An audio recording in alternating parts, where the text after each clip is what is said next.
Hello there, I'm Robbie from The Faith Experiment, and this month we are looking at really practical ways of experimenting with faith. Now, we have seen in this faith experiment that the longing desire of God's heart is to bring us freedom.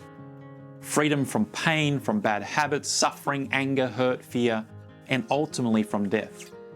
And this longing desire is expressed in these words of Jesus when he said, "I've come to give you life, an abundant life," which we know means superior life in quantity and quality. God, through Jesus, brings the power for this faith experiment.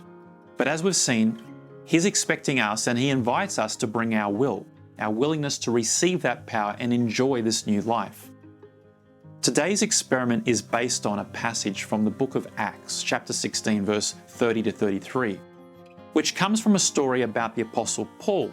And to give context to the story, Paul's in jail and there's an earthquake in the night, and Paul could have escaped after the earthquake, but he chose to stay to ensure that the jailer, the chief prison guard, would not be executed for allowing the prisoners to escape.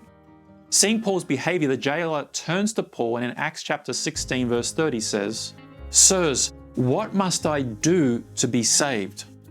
So they, that's Paul and Silas, said, "Believe in the Lord Jesus Christ and you will be saved, you and your household."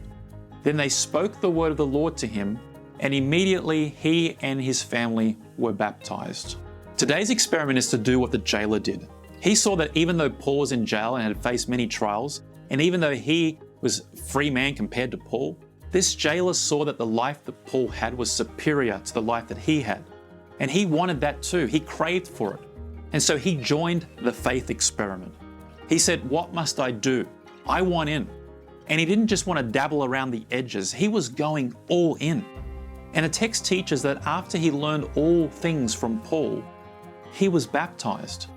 Being baptized is the act of publicly saying, "I'm all in with the faith experiment." So today, as you reflect on this story and on what we've journeyed through over the past few weeks, ask yourself this question: are you all in the faith experiment? If you'd like to talk to someone about your faith experiment and how to take your next step, you can send a PM to me.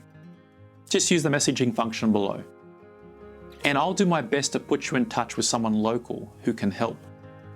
And if you'd like to keep up to date with what's taking place on the faith experiment, be sure to check out my website, faithexperiment.com.